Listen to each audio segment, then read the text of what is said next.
Կանադայի Վանկուվեր քաղաքում մեքենան մխրճվել է փողոցային փառատոնի ժամանակ հավաքված մարդկանց ամբոխի մեջ, ինչի հետևանքով 11 մարդ է զոհվել, իսկ ավելի քան 20-ը վիրավորվել են։ Հյուսիսային Կորեան հայտարարություն է տարածել, որտեղ նշվում է, որ Ռուսաստանի Կուրսկի մարզը ուկրաինական զորքերից ազատագրելը սուրբ առաքելություն էր, ուղղված Մոսկվայի հետ բարեկամության ամրապնդմանը։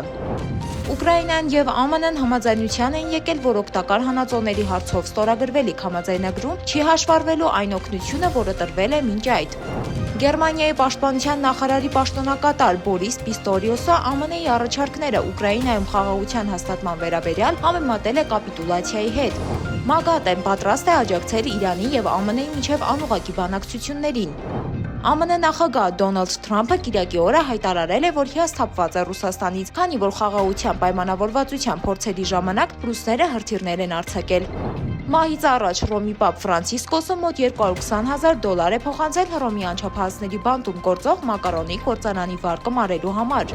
Ռուսաստանի Դաշնության գերագույն դատարանը որոշում է կայացրել, ըստ որի դանակ կիրառումը կարող է համարվել իրավաչափ ինքնապաշտպանություն, եթե հարձակման ընթացքում կա սպառնալիք կյանքի համար, հատկապես երեխաների պաշտպանության պարագայում։ Եմենի ափերի մոտ ողբերգական միջադեպ է տեղի ունեցել, հազարավոր ոչխարներ տեղափոխող նավը շրջվել է ծովում։ Քրոքս ապրանքանիշը եւ Սվարովսկի ընկերությունը համագործակցում են նոր շքեղ կոշիկների հավաքածու ստեղծելու նպատակով։ Հավաքածուն ներառում է Քրոքսի հայտնի Classic Clog մոդելը, որը կզարդարվի Սվարովսկի քարերով։ McDonald's ընկերությունը պաշտոնապես հայտարարել է, որ չի նախատեսում վերադառնալ Ռուսաստանի Դաշնություն։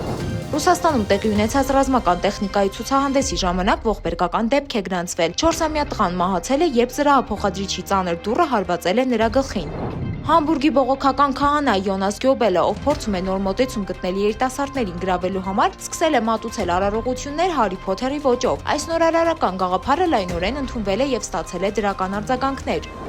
Apple Truck հրատարակությունը հրապարակել է iPhone 18 մոդելի նախնական պատկերները, որոնք արտահոսել են առանց Apple ընկերության թույլտվության։ Հյուրուսային Դուբայի շոկոլադի կրկնօրինակներում Շտուտգարտի ախտորոշման գրասենյակը հայտնաբերել է 3 MCPD եւ գլիցիդոլ քաղցկեղածի նյութեր, ինչպես նաեւ աֆլատոքսիններ։ Ռուս քաղաքական գործիչ Վլադիմիր Ժիրինովսկու անձնագիրը $11,800-ով վաճառվել է աճուրդում։ Մեկնարկային գինը եղել էր մոտ $170։ ԱՄՆ նախկին նախագահ Ջո Բայդենը մասնակցել է Հռոմի պապի հուղարկավորության արարողությանը, բարձր տրամադրությամբ, նույնիսկ սելֆի անելով միջոցառման ընթացքում։